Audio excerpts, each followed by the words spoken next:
What's up, Frank Sinclair? We're back. We're back. How have you been, man? You The world's got crazy.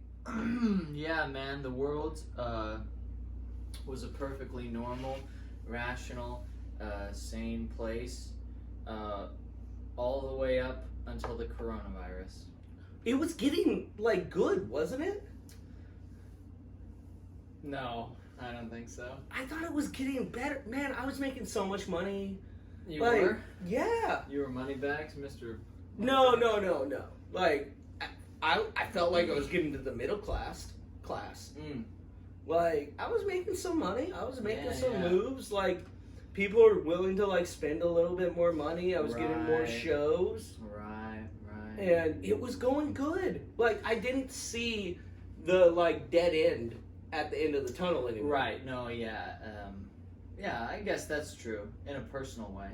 Yeah, that's me. No, I had a similar experience where I was starting to get some more consistent work, and they all got ripped from my fingertips. But I'm kind of tired of using that as an excuse. So I'm trying to figure out new ways, to make money. I'm doing the same. Get that Skrilla. Well, I think that's what we're all trying to do. And, I've had the controversy lately. The controversy. What could we call it a controversy? What would you call it? You could call it something to the world that's completely insignificant. You could call it a tree falling in the woods with nobody except Facebook commenters to hear it. Okay. Basically, but you could call it a little controversy. It's controversial. There were differing viewpoints.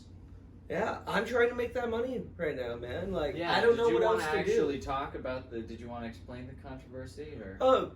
The controversy is I want to do shows with my friends for $150 and give each of them $50. Yeah. And there's some people. And who do you have on that lineup? I have 6 comics you can choose from. But I give them a shout out. All right, Stacey Edlin, Yeah. Dre Bibita Jose, me. We got Nick James and Theo Blue. Dude. And then I got the woman, Laura Branning. Laura Branning? I'm not familiar with Laura Branning. Dude, she's a new up and comer. Oh, yeah? And she just kills it. She's hilarious. Yeah. That's And awesome, man. Hey, women are funny. they are. But just because you're a woman doesn't mean you're funny. No. No. Just Just like a man. yeah. But women are funny. And I found the funniest one in Spokane. And that's Laura Branning. Laura Branning. Everybody look up Laura Branning. She has stuff out, I assume. No, dude, I She just snagged her out of Okay. my comedy class. Oh, you have a comedy class? No, I went to the Spokane Comedy Club okay. comedy class that didn't get finished because of quarantine. Right. I've always wondered about that. As I've seen it advertised at the open mic, back when everything was open. What is that like? What did you glean from that experience? Man, I think there's a lot of good if you are actually a new person Right. that is trying to get into it. Right. But at one point, it just became hearing stuff I already knew. And I was paying $150 to listen here, but there was a lot of things that it was just yep, and I just wanted to get on stage and get feedback at one point. Yeah. And that was the most helpful part of it, was when I got on stage and did 3 minutes, and I had Phil Kopp and fucking Harry J just rip my set apart. That was so amazing. It made me so much better. And I was just waiting for that, in crowd. Right. I wanted, the show at the end. But that's how it was for me. But I think people should take it. You endorse it. Yeah, definitely. All right. So anyway, sorry. Back to this controversy. Oh, yes. Yeah. So you're trying to do these backyard barbecues for me and my homies, giving it up to all my homies. You're gonna have. I got my Avengers. 3 people at a time. You do 45 minutes. So 15 minutes each. 15 minutes. And those 15 minutes are priced at $50. basically. So if you want more than 45 minutes, you can get more. Right. But these are all just like people trying to make some money, and I know everybody out there doesn't have money. Yeah. And some people do not like that price point. And do you know why? I read it. Can you explain why?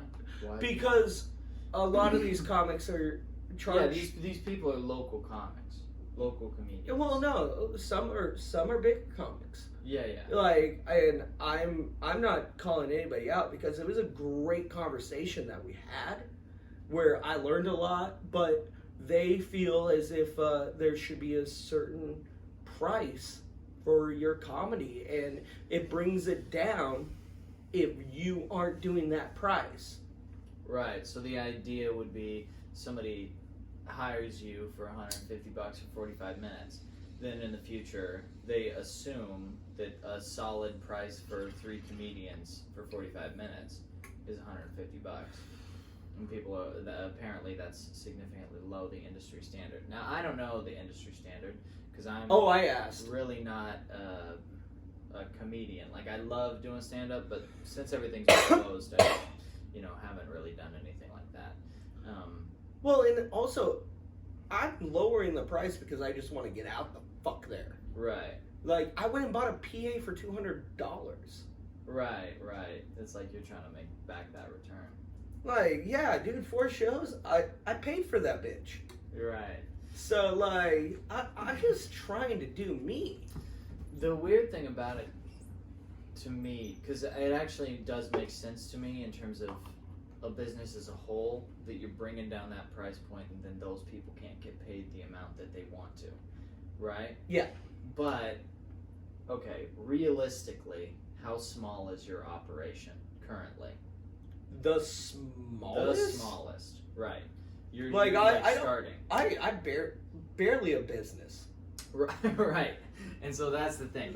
I'm still an entrepreneur. The people that are going to be hiring you, if there are any people out there, that are going to be hiring you are not like comedy clubs, like these are backyard barbecue. It's going to be like middle income people that are like, oh, that's kind of a fun spin on a barbecue party, and I can have, That's what I'm looking for. I'm trying to they give back to the middle guy. Right, like same as they would, rent a bouncy house Yes. for a day or something.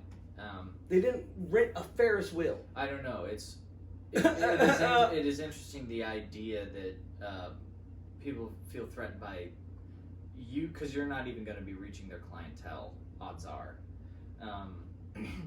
That being said, it feels very much like you're an illegal immigrant, right? I think you made this right? comment to me. I messaged you about this, where it feels like you're an illegal immigrant. You're coming in, you're starting at the bottom at 0, and you're like, I got to get paid. The people that I've gone to try to help for me to get paid either don't recognize my value or just haven't done anything with it. And if I do have value, then I am just going to make it myself. I'm just going to do all of it. And so they will do the same job that other people are willing to do for a lot less. That is, like, I got the text from you on that. Yeah. That is so right. So bravo. It is the same thing as going, these James Mays coming in here taking our jobs, Also, I do think, and I apologize if I'm completely wrong, because again, I don't know anything about the industry, but just from a free market perspective, if they are priced way higher than you are, right? It's about $100. Say that, and I don't want to talk money too much. Sure. Because pay the comedian what they're worth and what you think they're are trying worth. to do something really hard, and if they're talented, throw them a bone. Like as much money as you want to give them. Yeah, it's cold. It's cold out there. Go on though. But it is weird where if you're worth higher than that price, like obviously, then the consumer will recognize that. Like, say, like somebody brought up the point of, like a person owning a bar. If they have a person come in and say, "Hey, I'll bartend for you, for half the price as the guy you're paying now," and then that guy loses his job, and now the new guy's in, and he sucks, and that's why he has to undercut the other guy. It's because he's not as good as the other guy, right? And then that whole business starts losing money. Which practically that statement makes sense. Yeah, makes total sense. But then practically you have to think of anybody that would hire you as essentially being your employer on a one-off basis. So then wouldn't it follow that it's the employer, if they can afford it, would want the guy that they'd have to pay more, because it will be ultimately better for his business in the long run. Like, say you get hired, right? And I'm spilling drinks everywhere. And you fucking you suck, right? And I get fired. It goes horribly, and they're like, "Oh my gosh, I'm not doing that again." First of all, you've burned a backyard client. It's not exactly what most comics have as their dream gig. You know what I mean? But then also... Wait, you didn't dream of being a backyard musician? No. That's where we're at, sadly. But yes. No. So, like, wouldn't then the people that get paid more, they might as well just, like, explain the situation and shit on you. Rightfully. You know what I mean? Like, be like... No, yeah, you get what you pay for. If you want good comedians that are worth your time, then you have to be willing to invest in that. Like, go spend more money, please. Yeah. But, like, there's not everybody out there that can spend that much money, and I just want some time. You just want some time, and I think you're also trying to be realistic, I think. Right? Because... it is one of those things where if you do, like, I don't know how good you think you are at stand-up. I think I'm worth $50. Say you do, like, a really mediocre job or whatever. Like, if you charge somebody, like, say that you do charge them an industry standard, or you charge them above that, and then you eat it, all of a sudden the other people that are then priced at that price point look way worse. Right? Ooh. So for you to say, I'm worth, by my own standard, I'm worth this amount right now, I would think would only solidify, like, that's kind of how, like, what the tiers are. Yeah. You know? I think I don't know. I don't know anything about the comedy industry.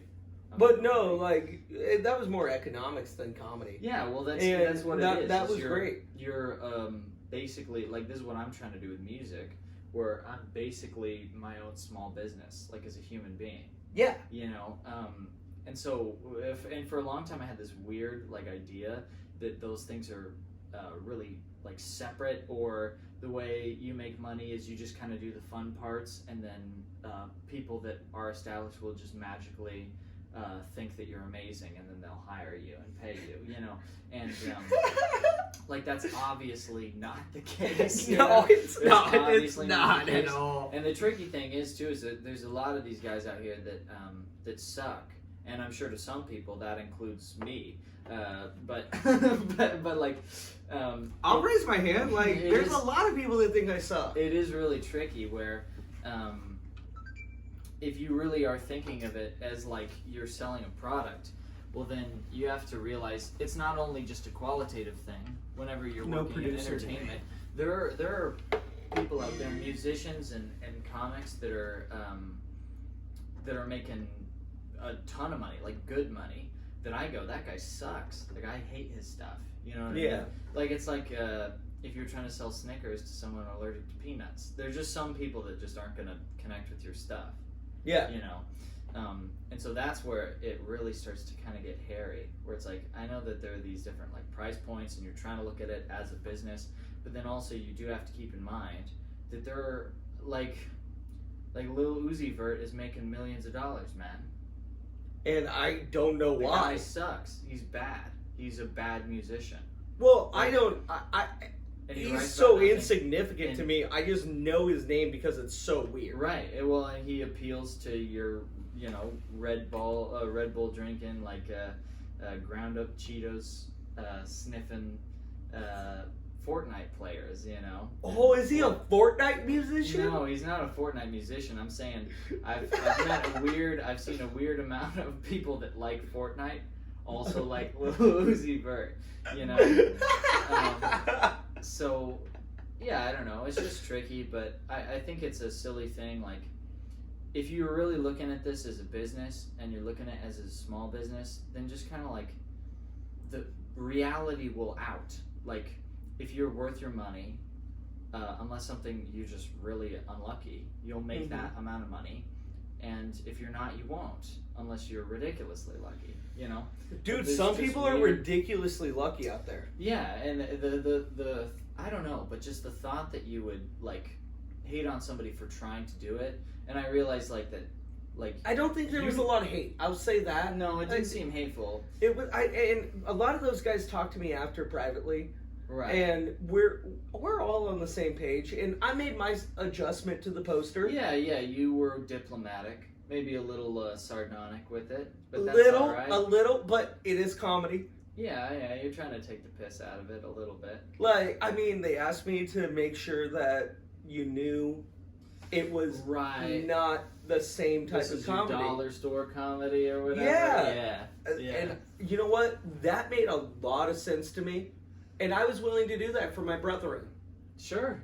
Well, but I got to make it funny, though, at the